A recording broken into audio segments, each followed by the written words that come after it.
Hello there. Hello there. Welcome back to the Sky Guys podcast here. We are continuing our offseason. We're getting into bracket coverage here on the podcast, doing our second annual bracket. We're going to get into which Star Wars characters have made the best transition from animation to live action over the next month. I'm one of your hosts, Mike Phillips. Joining me today, first of all, the man whose voice you usually hear the narration, but we're taking bracket month off of narration. Pete Consadori is here. Pete, how are you? I've been fired. I'm not very happy about this, Mike. I may go on strike. You're going to join the actors? It's unfair. It's unfair. They took me off the narration. No, it's great to be here. I'm excited for this bracket. I'm very excited to see what you guys think about different characters and how they transition to live action. And it's always great talking Star Wars with you guys. So very pumped. Yep. Also with us here today, the Dave Filoni of this podcast, Nick Fraietta, is here. Nick, how are you? Doing great. And Pete, you were fired for a good reason. Your Empire Strikes Back, whatever we want to call it, you thinking you can write it better has rightfully so gotten you mocked on the internet. That's fine. I'd say about 60% of the internet. That's fine. Yeah, it's true. I was a surprising amount of people who were in your corner. Yeah. Pete's hot take was actually like semi-hot. I mean, look, he asked for a hot take. I went for it. I don't know what you expect. You gotta make an interesting point at that point. Yep, and obviously we can't make the bracket ourselves. Not as fun to do that. So we did bring in some guests to help us fill this bracket out. First up, Maggie's return to the podcast after a fun debut in Andor. Nick's older brother Phil Fraietta is here. Phil, how are you?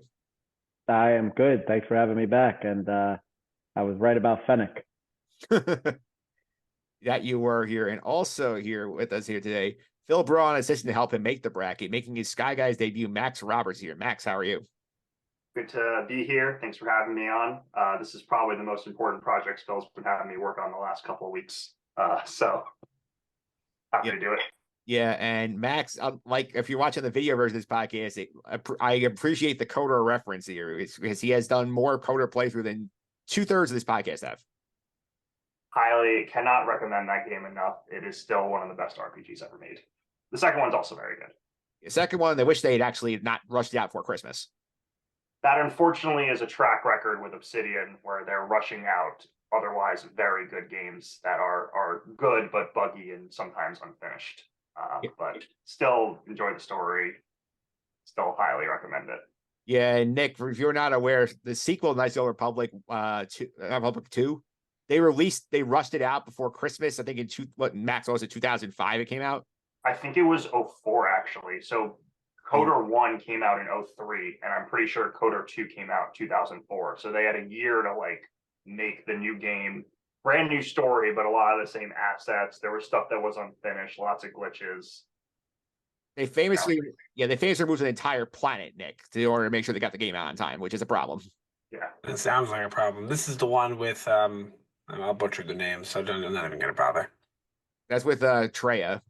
Yeah, The guy who's on the cover of it, Nihilus. Yeah. Him too. Did I say it right? Yep, you did get it right. Oh, well, I know about him from Howard Stern.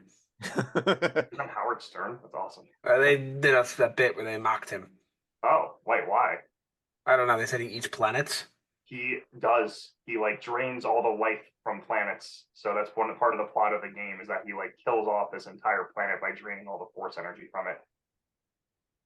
Yeah, so that's something we'll go into a future podcast. We'll get through Coder 1 with these guys. We'll get the Coder 2 down the line. But Pete, if you want to subscribe to us here on the podcast, you can do so Apple Podcasts, Google Play, TuneIn, Spotify, Amazon, all the usual suspects.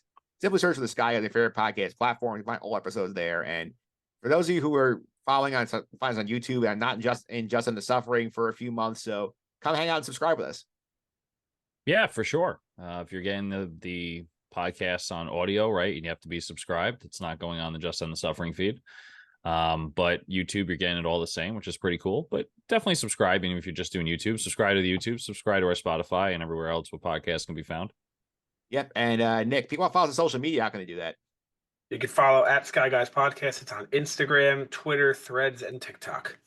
Yeah, definitely check it out there, Nick. I'm disappointed the Chewie versus General Grievous clip has not gotten as viral as I thought it would on TikTok. People had some good opinions on it. So how long do you think I have to keep saying, or I guess when do I have to make the switch where I have to start saying X?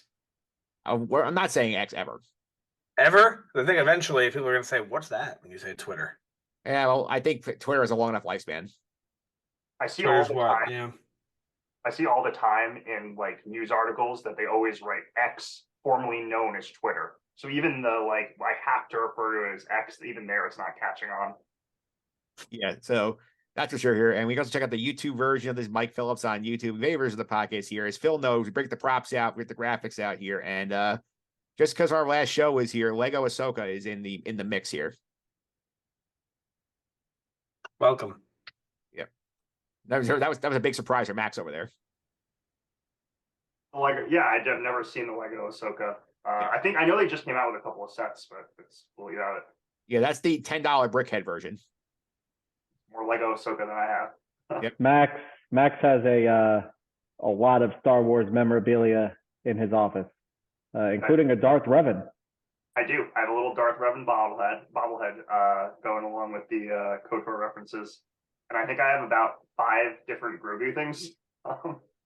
My like fiance got me the like life-size replica one, the limited edition one that's just like standing on my desk overlooking everybody who comes into my office. It definitely sounds like a fun office visit here, but let's go over to Nick here. A little bit of Star Wars news to go over.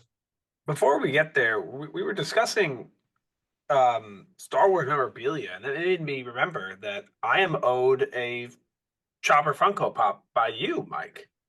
It is in the process of being ordered. Is it available yet?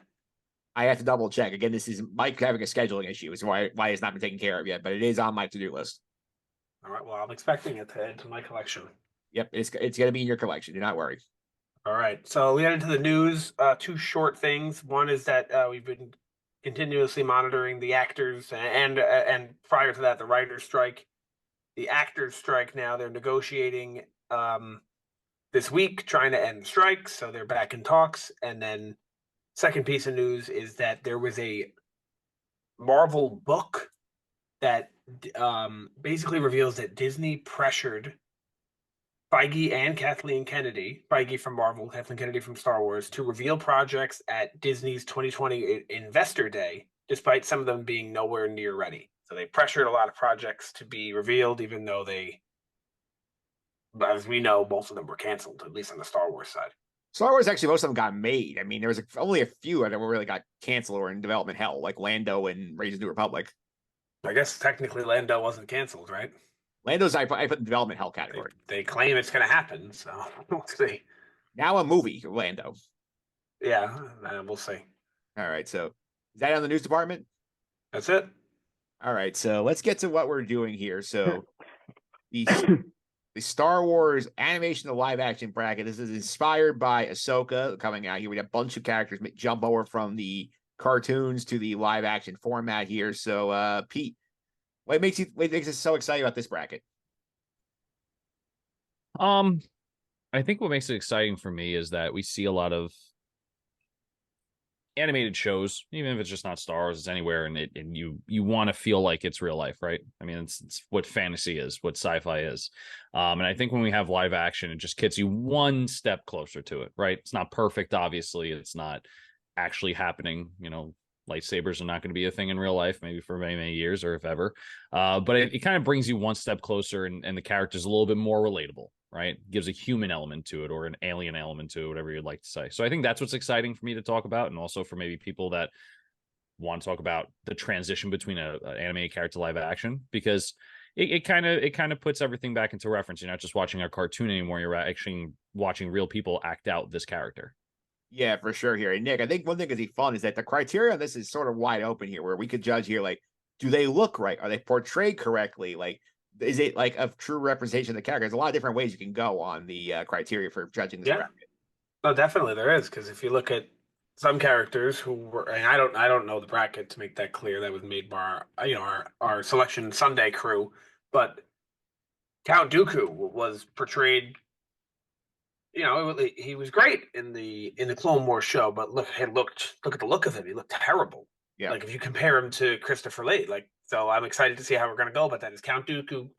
I know that's backwards because he's in live action first, but would that be considered a high seed or a low seed? Because he acted, it was exactly like him, but it looked nothing like him. Yeah, for sure. Here we do have like a couple of different shows covered here, because obviously we have Clone Wars and Rebels here, but Max, we actually can go back to the Clone Wars micro series for one of the seeds in this bracket. Yeah, and we actually we have a very deep cut that I think is in Phil's bracket. So we'll see how many people recognize why this character is transitioning from animation to live action. But yeah, there's a good variety of things.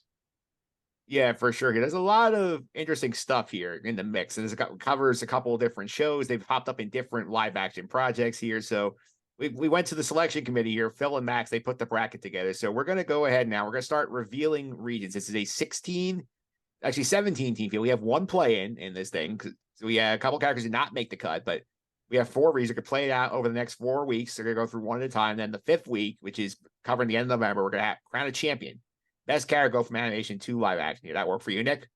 Yeah, so my only question is, do we have anywhere in this, maybe it's a different topic, you tell me. Is there anywhere where we have like people who have yet to make that transition who we want to see make that transition? That's a separate category. That's like a separate. That's a completely separate thing, or is that like an honorable mention topic? I think that's a separate thing here. Like we could do that, I think, in the last episode, maybe. All right, because there's some that I think of right away. Yeah, I know one specific guy that you just saw at Galaxy's Edge. That counts as live action. I saw him. Yeah, it counts. He was there. Yeah, he did not make the bracket because he technically not appeared in a Star Wars live action TV show. I did just return from Hondoville. Yeah, for sure here. So let's get to the regions here. We name these after some Star Wars luminaries in the animation space here. So we're going to Phil first here. So Phil's going to guess the George Lucas region here. So this contains our top overall seed as well, Phil. So you want to share the screen with us on the video version. Just take a look at who we got so far. All right, sure. Before we go into it, do you want us to go over like how we rate them generally, like what our criteria was? Yeah, that's actually a good idea, Max. So like, why don't you two talk about like what went into this process here and like how you guys sort of like came up your criteria for these seedings? So we went with 3 categories. The first was character development. So does the live action portrayal either continue with the character's best qualities or improve their design, like improve their storyline, delve deeper into them, or does it kind of do nothing with them, or does it do something negative to them? Second was design. So does the character actually look like how they look in animation, the same as they do in live action? And then the third was actor and voicing portrayal. So does the actor portray the character and voice the character just as well or worse than the voice actor or actress did? And so those were kind of the 3 categories that we talked about with, I guess, the 17 that we have. Yeah, basically how this worked here, Phil, is I sent you the list that these are the characters we want in the bracket, I think should be in the bracket, and then I left it to you guys, and you guys do whatever you want with it. Right, and we ranked them from 1 to 17, and they were put into a bracket. So I'll reveal the first region, which has the number 1 overall seed, which I think everybody could probably predict. But are you going to be doing it like the Selection Sunday show, like a PowerPoint presentation where you hit enter and number 1 seed goes in, and then you hit enter again, and the next seed comes in? That's above that's above our technology grade, Nick. That would have been nice, like a Selection Sunday show. Yeah, show the Iona Gales playing against Ohio State or whoever. We just have some JPEGs. So here we go. Here is the first 4, including the number 1 overall seed, or 5, I should say. So you should be able to see that now. As you can see, the number 1 overall seed, don't think anybody's surprised by that, is Thrawn. And he is getting matched up in the play-in game between the winner of Jason Sandula and the 5th brother. And then the 2-3 is, I think, a tight one. Cad Bane versus Saw Gerrera. Max and I had a hard time ranking these guys, and they ended up getting ranked right next to each other. So if you're a college basketball fan, you could think of this like an 8-9 matchup. All right. So Pete, reaction to this first region? Yeah, it's good. I got to be honest with you. The play-in intrigues me the most out of everything. Just because I'm curious to see what kind of way that goes. But as far as the 1, 2, 3, those are really good characters. I like it. Nick, what do you think? So I actually love the play-in. It's like perfect. I think of the two worst, and they come to mind right away. So although there were some that were excluded from the list. Yeah, we had a few who did not make the cut. So how many did you give initially?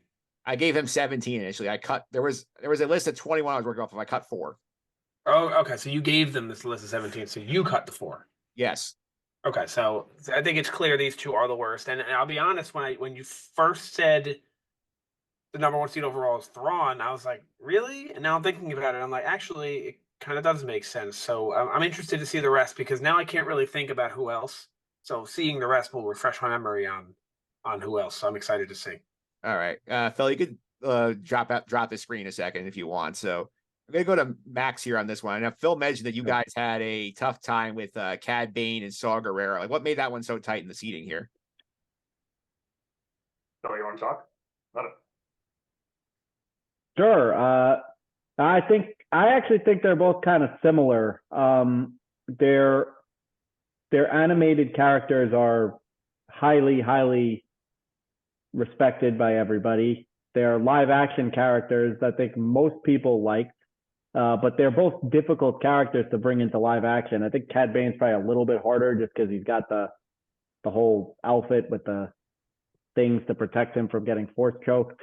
They both have the iconic voice. The way that Forrest Whitaker portrays Saw Gerrera, that's what I always remember is that voice. And the same thing with Cad Bane. So we just thought that they were kind of similar in that regard. Yeah, and Max, obviously, Cad Bane controversial because a lot of people did not like his coloring, skin coloring in Book of Boba Fett. Yeah, I think Phil and I were both very high on the Cad Bane design, actually. But it's sort of hard to portray him because when you see him in Clone Wars, he's like in his prime. He's able to jet boost around. You have the jail arc where he breaks out of jail with, I don't remember who else he's in there with, honestly.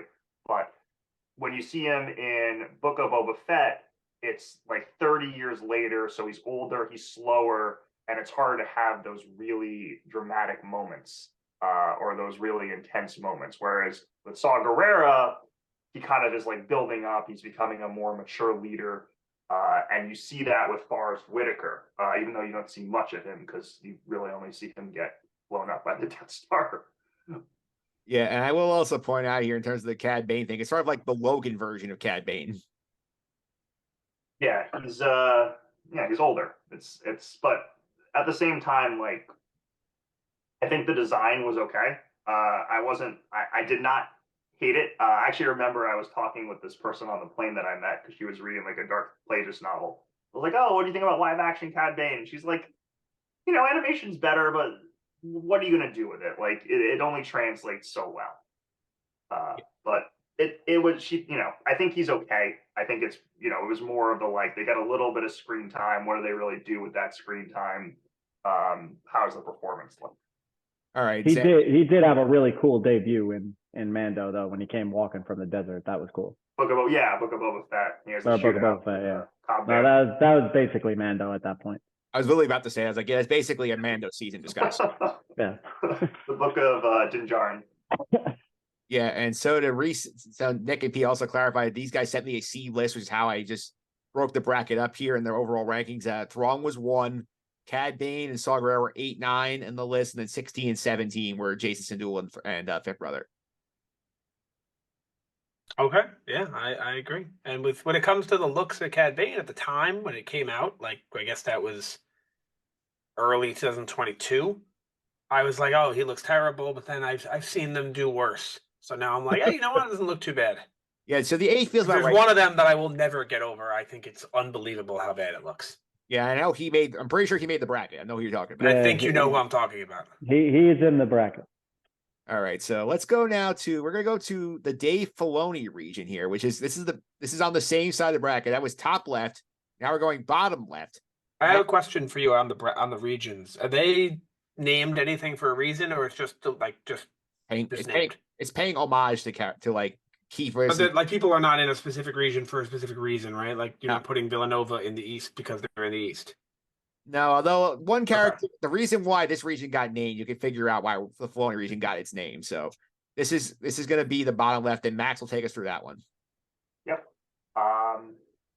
Okay. Is everybody seeing? Oh, everyone seeing this? Yep.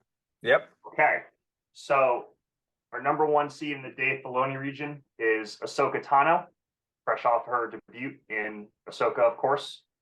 Facing off against the number 4 seed, who, Nick, I'm pretty sure this is who you were referring to, the Grand Inquisitor from Kenobi. And then our 2 and 3 seeds are Bo-Katan Kryze and Zeb Orrelios.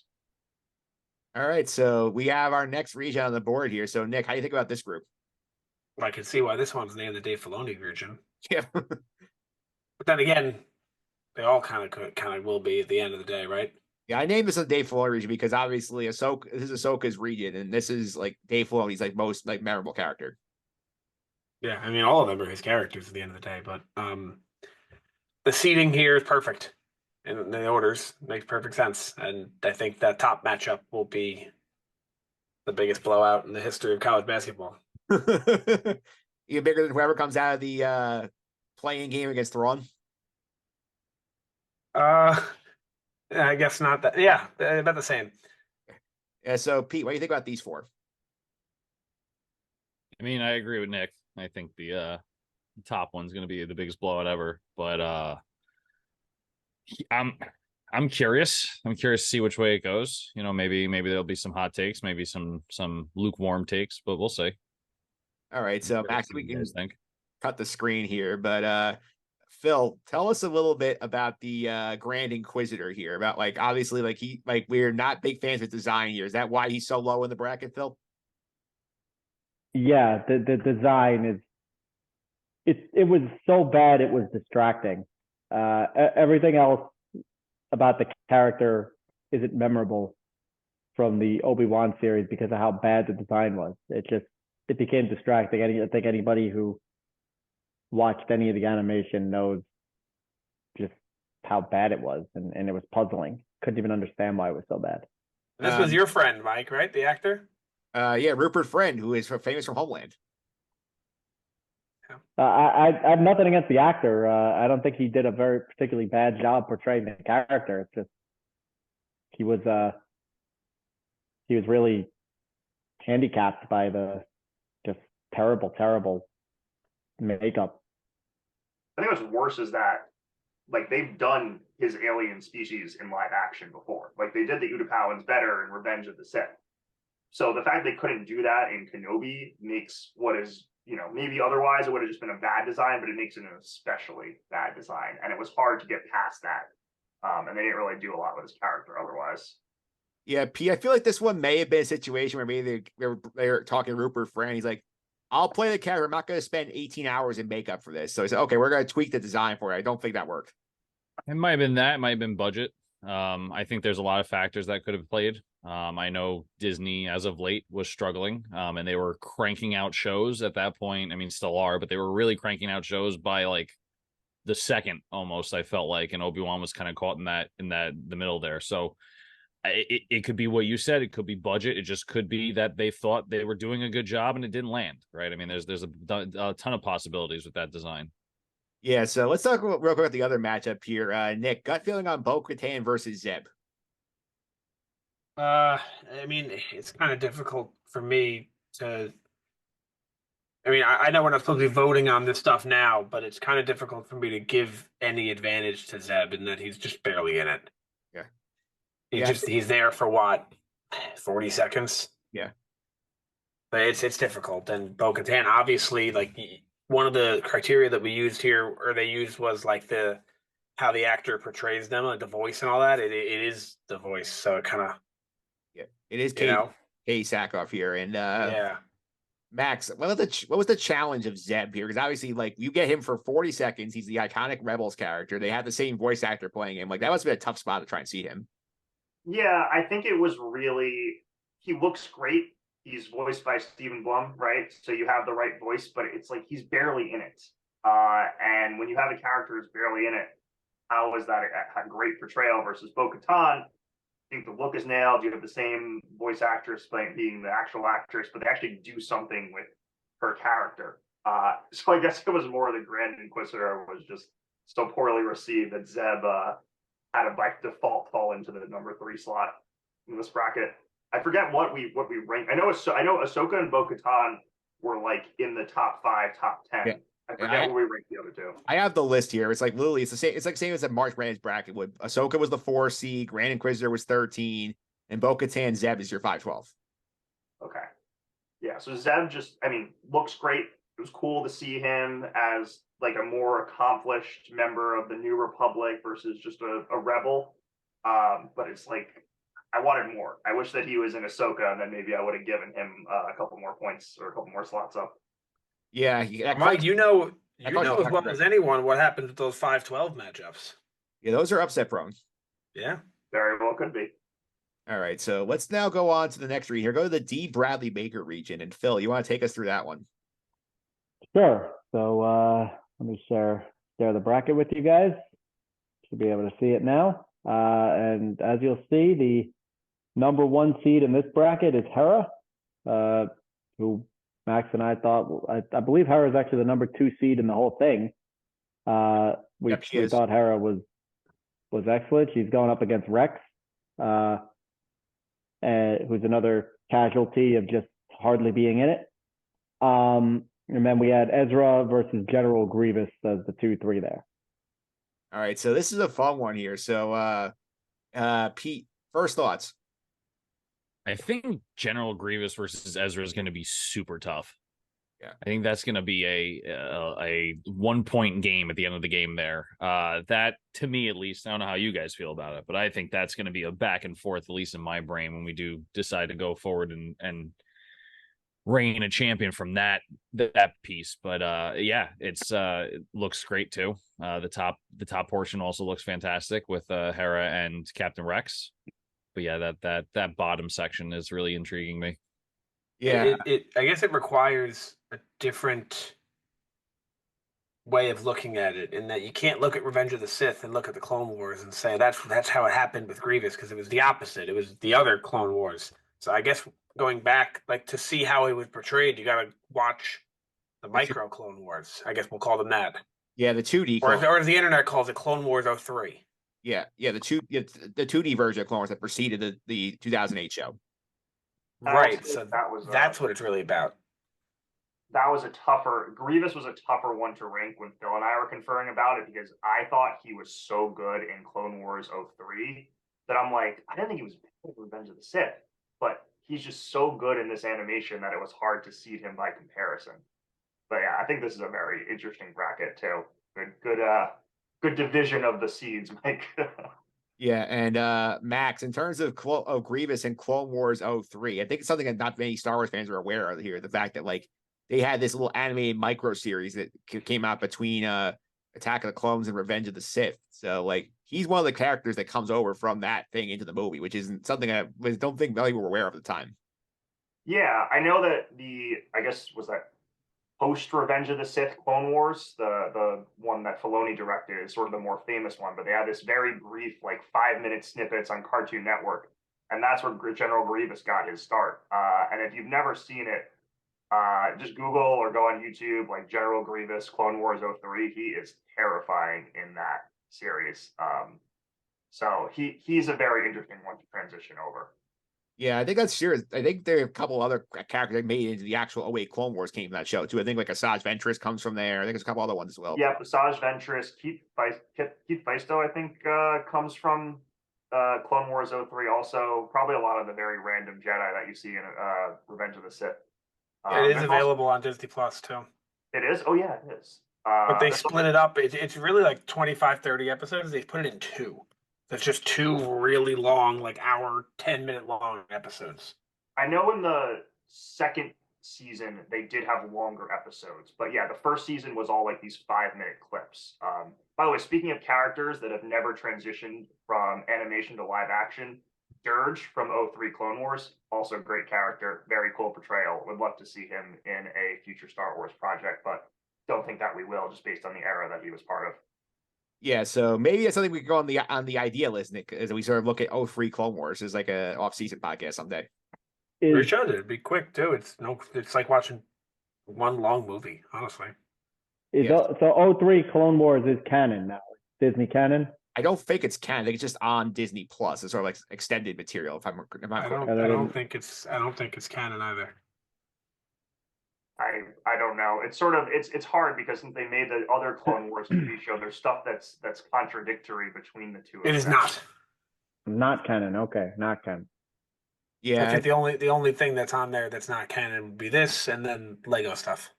I think he's the only character then we have who did not debut in canon. it depends on the interpretation for one character coming up shortly. So Yes, true. Okay. yeah, because there's one that's like in the borderline here. Though we did watch that one, guys, so we have seen that one. All right, let's see. All right, so last question. Another one here I think is interesting here is like obviously I think you ran into the same challenges that Rex you did with Zeb, Phil, in terms of like you get so little of him in live action. Yeah, it makes it hard to. He looks great, sounds great. Obviously, it's the same guy, but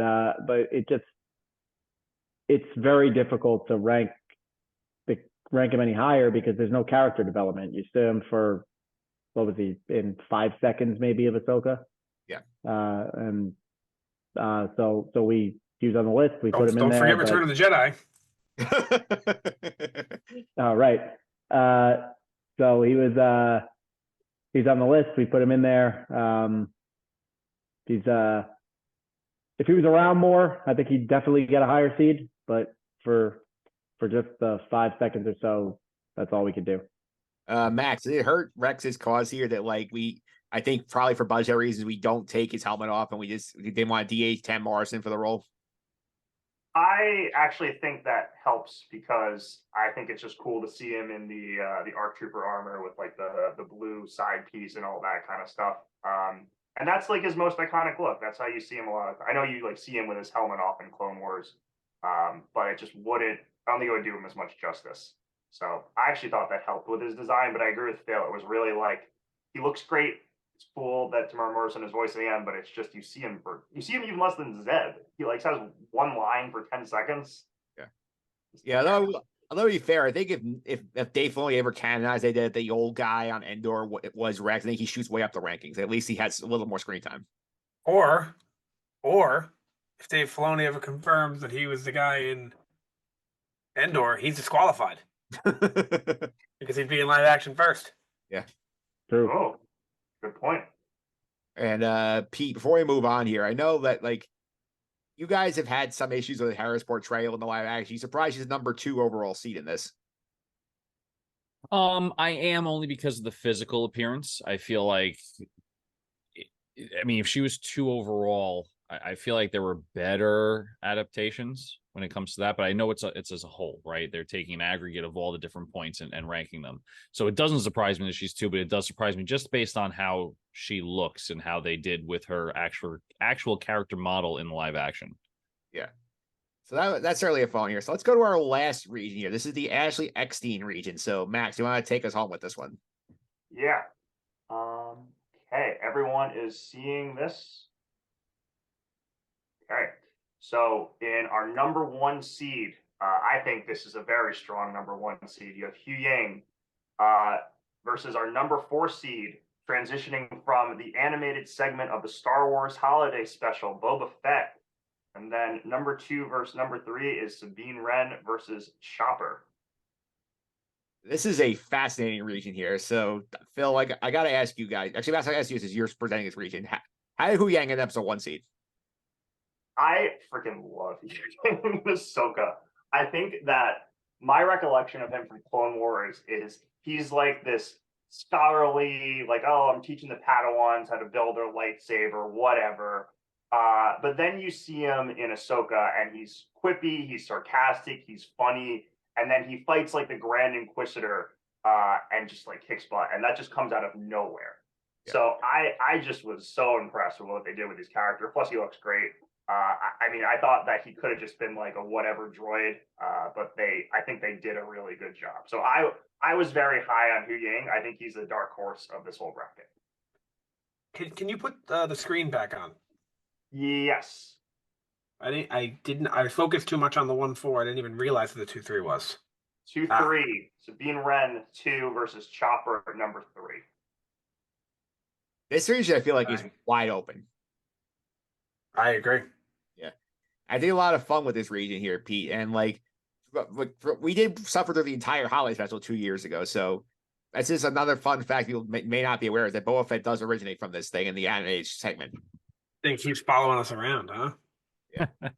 Yeah, I think I don't know. Just I think that we may have an upset in this region. I'm not going to say where. There's definitely potential for upsets. There's definitely potential for an upset. I think more so in this region than the other 3. Yeah. I'm gonna go. I have a seeding question for Phil on this one here. Why is Boba Fett a 4? Max and I both have some strong feelings. Max maybe even stronger than me, that Boba Fett might be the most overrated character in all of Star Wars.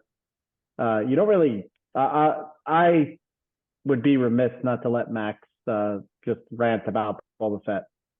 Okay, So, Max, go for it. I suffered through the holiday special when I was like 16 years old. It is easily the worst thing ever associated with Star Wars. But you know what you get in the holiday special? You get Boba Fett riding a dinosaur lizard, and he's like taming this other dinosaur. And he's conniving, he's cunning. It's actually like an interesting portrayal in an otherwise sea of awfulness.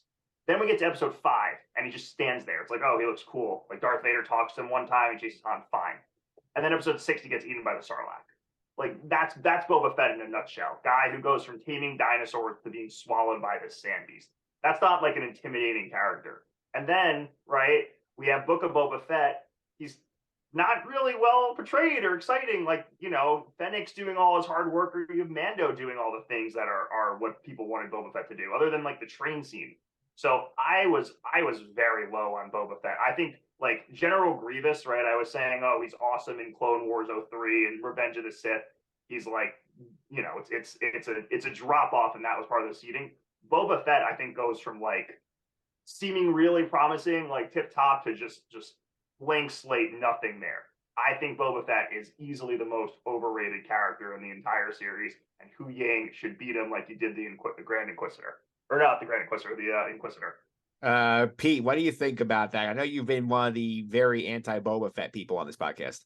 Yeah, I have been, and I agree, and I tend to agree with Max. However, what I would employ people to do is to listen to our last podcast, where Nick talks about Boba Fett as a character and what he has done technically for the franchise. And I think that's why there might be a battle there. I don't, I'm not going to speak for Nick. It's Nick's content, and he can speak more about it when we go to do the actual bracket.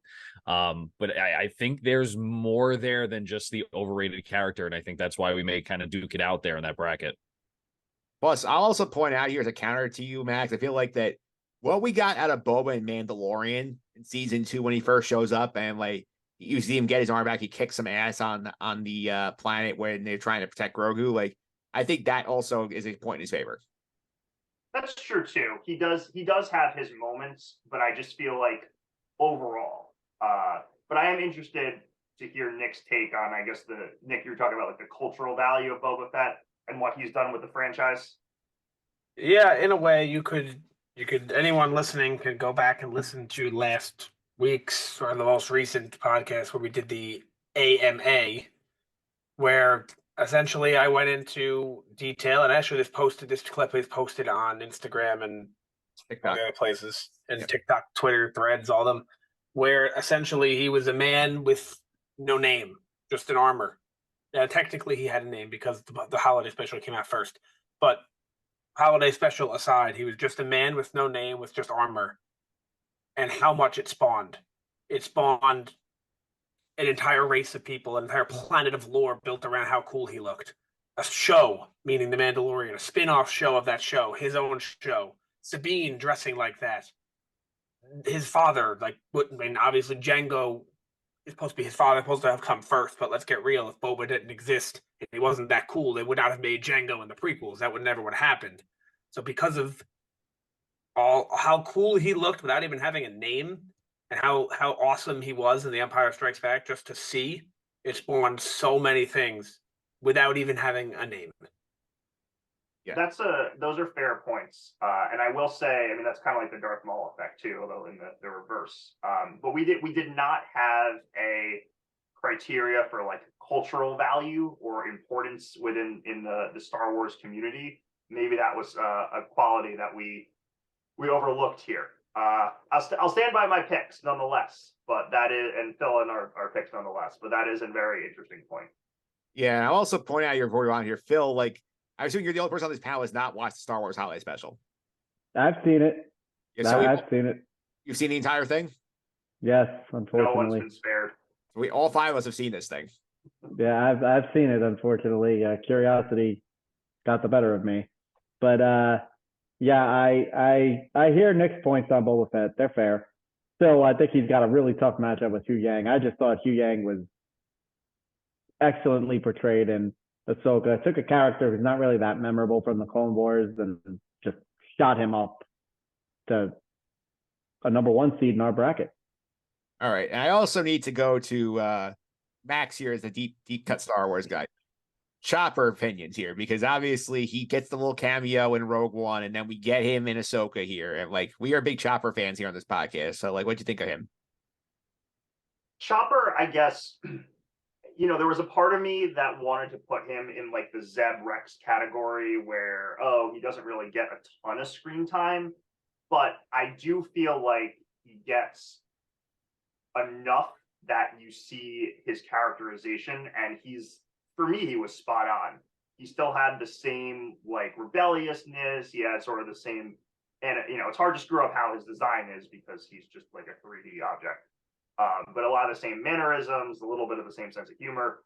So I really appreciated how well he was done. I think when Phil and I were going over this list, I had him ranked higher. I don't remember what our like internal rankings are, but I think I pushed hard to have Chopper nearer to the top. I think he's in the top 10 if I'm not mistaken, right? I think he's 11. He's 11. Oh, I didn't push hard enough. Yeah. And Pete Max makes a great point here, because like the first time we see Chopper in Ahsoka, he's basically trying to commit more war crimes. So he's like spot on. Yeah, for sure. I mean, he comes out of the gate hot. Yeah. So I agree with that. It's hard to, you know, the three criteria that you guys used to rank was how much they look like the character, right? Yeah. Right. Yeah. He looks perfect. How much they sound and act like the character, it's perfect. And how the character is developed in terms of keeping its personality and whatnot, it's perfect. So if we just go off the criteria, I think he's the 1 seed overall. But it's hard to do that because that makes this kind of boring. Yeah. So Yeah. I have a hard time with the droids like Chopper and R2 and BB-8 who don't talk. It makes them harder to. Well, then let rank me higher. recommend 4 Clone Wars episodes to you.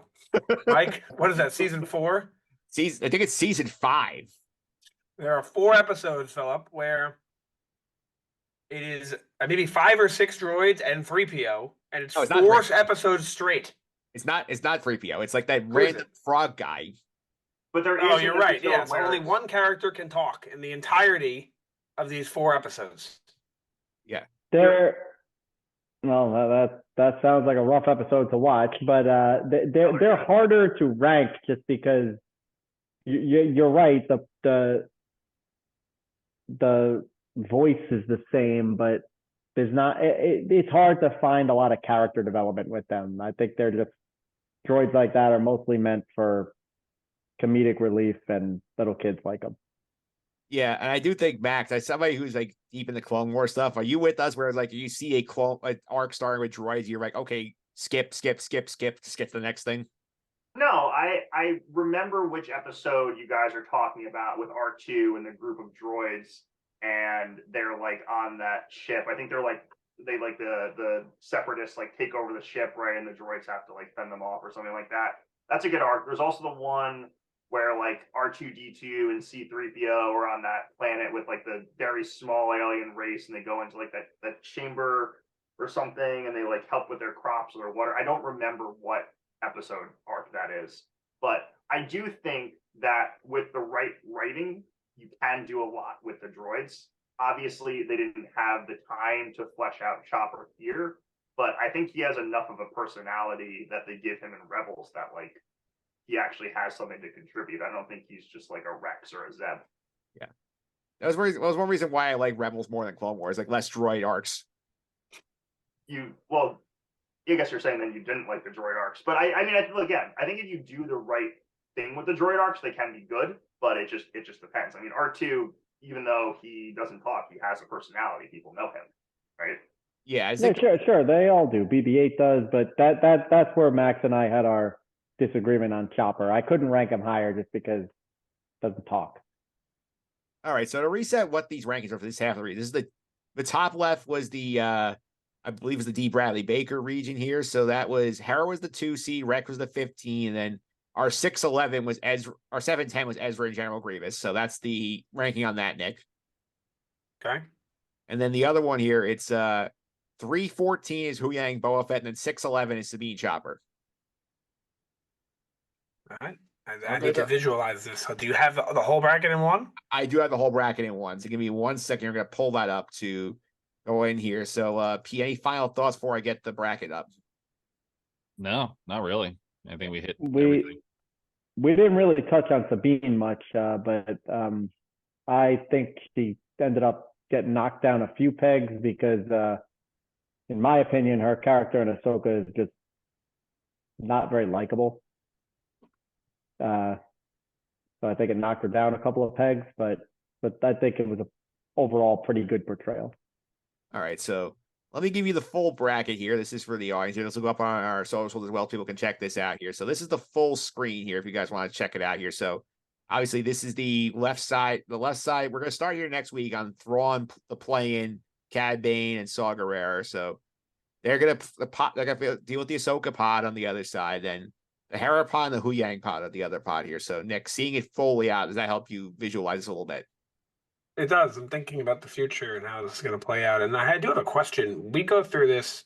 We did this with the next movie. That was our one we did like a year and a half ago. And how do we vote on this? We just kind of have an opinion, me, you, and Pete, and that's how it works. Yeah, it's like the three of us voted, and then like whoever with his majority ruled. Makes sense. Okay, so they can't have a tie because it's three of us. All right, that makes sense then. All right. Yeah, we also will get the audience. We'll put polls up for the audience. The audience to vote on these things, see how they weigh, and see how they feel. Yeah, I did. I remember putting those up on Instagram. So yeah, we'll do those. Yeah, so that's gonna be some fun here. I do think this is gonna be a very interesting bracket here. I will say, I think you guys nailed the seating here. I think it's a very well done bracket. Thank you. Tried our best. Yeah. Yeah, we spent some considerable time on this. Yeah, and so Nick, I see on the rundown that you sent out, Mike, you have discuss characters that did not make the cut, and you have them highlighted, so I can't read them. I did not cheat, and I did not see them, so I'm really interested to see who they were. All right, so because this is based off a Sporkle quiz, basically. So I just went through played out who was on there. So here are the ones who did not make the cut for reasons where I did not think there was enough to discuss with them, or they were like barely in it in terms of stuff here. So you're talking about like the guys who were in the beginning of Ahsoka. Like Tara Sanu, Jai Kell, Ryder Azadi did not make the cut here. Senator Giallo from Resistance not made the cut because we have not seen Resistance, and we don't have a point of base to judge this from. So that's the one here. And another one that came out of the animated 03 Clone Wars is Commander Cody. That's that's an interesting one. Like he's in episode 3 as much as like Zeb was in Mando, or like Rex is in Ahsoka. That's an interesting one to leave out. Yeah, for me, the reason I didn't put it in the list, Phil, was just that like he's in so little. Like, I mean, he's in something that's not really canon, and like you get like very few minutes of Cody relative to like Zeb in Rebels, so you have less to base on Cody. Yeah, you get less on him, and also I guess Zeb is and Rex are they're more recent, so they're just more in our memory. Yeah, and Max, I'll also point out here that there was I believe a storyline with Cody that got cut from Kenobi. I think if he had been in there, he would have made the bracket. That I did not know. That would have been very interesting.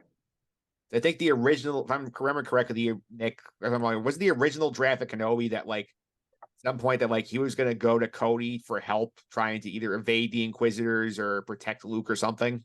I remember this, but I don't remember how we found that out. I think it was I think somewhere on the internet posted that the Well, story. I'm sure it was. That apparently Cody. Yeah. So Max, the storyline goes at Cody's that apparently like he was going to be on Tatooine, having reconnected with Obi-Wan after getting his chip removed, following Order 66, and like when Obi-Wan goes to find Leia, it was basically ask Cody to watch over Luke. Huh. Yeah, I think that would have been in it, but I definitely understand why you would pick Rex or Zeb, because even like Zeb obviously got more character development in Rebels. Rex got more development in Clone Wars and Rebels than Cody did. That would have been hard though if he was in Kenobi, because that sounds like a very intriguing storyline. Yeah, and Pete, we got more out of one episode of Bad Batch of Cody, but like he has not been seen since. So Yeah, it makes sense. I just don't, like you had mentioned, I don't think there's enough to base a discussion around. You also don't want to put two characters that are so similar with one another because they inevitably will match up at some point in the draft, and then Rex has to win. yeah, because Rex is just more iconic as a character. You're just putting somebody in their draft who has no chance of winning. Yeah, so I think that's it for the bracket wrap up here. So next week we're going to start out here with the George Lucas region here. So I'm going to refresh on the screen here for people who are not. So I can put the full bracket up here. So we're going to be talking about next week. Thrawn, our playing matchup between Jason Duel and the Fifth Brother. Cad Bane versus Saw Gerrera. One of these four will advance to our final four. That's going to be coming up next week on the podcast here. So Max and Phil, I'll ask you offline, like who you would put through out of that bracket. So now, wouldn't you imagine, since they made it, this has to be all the ones? yeah, I would think. Yeah. But yeah, but the ones are the more interesting ones are the 2-3 matchups for us. And the play-in. I don't know who's going to win the play-in. We'll see. I think they're just two very bad characters, so it should be a interesting play-in matchup. The other thing was a lot of the bracket was consensus, right? So like we ranked the number ones together, but maybe one of us thought that person shouldn't be number one. Yeah. So that's definitely fun here. We'll definitely keep up on everything here. Well, thank you guys for coming on here. So Max, do you have any social media you want us to follow you at? Are you just gonna be here for the ride? I am not a social media person. I'm just here for the ride. All right, that sounds good. Phil, thanks again for taking the time to do this. I really appreciate it. Yeah. Thank you for having us. Maybe what Max and I could do is fill out a bracket, and you guys can share our brackets when you finish this in 5 weeks or whenever. Yeah, that sounds good. You guys fill out your brackets. I will reveal them in the finale how you guys played this out. All right, sounds good. All right, that sounds good here. Pete, if you want to follow you on social media, I can do that. At Consy29 on Twitter, CONSY29. Nick, one more time. People want to follow us on social media. How can they do that? At Sky Guys Podcast. It's on Instagram, Twitter, Threads, and TikTok. I hesitated with Twitter there. Yeah, you got Max got in your head there. Yeah, I was going to say Twitter, formerly known as X, but then that'd be wrong, so I didn't know what to say, so I just said Twitter. Yep. Okay. You also follow me on social media, mphillips331. It's MPHILIPS331. This week over on the Just on the Suffering podcast, we're going to have a Knicks season preview. I'm chatting with DJ Ace from Knicks Film School. So we have a little Knicks preview here, Phil. Basketball season's here. All right. Definitely looking forward to that. I don't know how I feel about the Knicks, but I don't want to get into the Knicks right now or my over-unders. I think I may have picked the Texas Rangers as an under, and they're a win away from the World Series. So my baseball over-unders weren't looking too good on the other podcast, but we'll recap that. Before I go, though, I do want to announce that Nick's nephew, my son, is now almost done with A New Hope, and he is becoming a Star Wars fan. So we are converting. Very nice. Very good. Who is his favorite character so far? Darth Vader. He's got good taste. Yeah. Also, be sure to check out, if anyone hasn't listened, Mike, to our over-unders. Those set in tomorrow, Tuesday the 24th. The season begins, where we got our over-unders, and as Mike's mentioned on our podcast when we recorded it, last year, if you followed along, you were what, 7-1? 7-1 last year on NBA over-unders. So please follow along this year. We know what we're doing. Yeah, that was last week's episode of the Just on the Suffering podcast. So that was NBA okay. Runners with Nick, and our friend Dan was on, didn't have health tech. So we both had 1 and 2. That was not a great week for us. Tough week in the NFL. Yeah, it was a tough week here. We'll be back next week. We're going to kick off the bracket here, but until then, may the force be with you.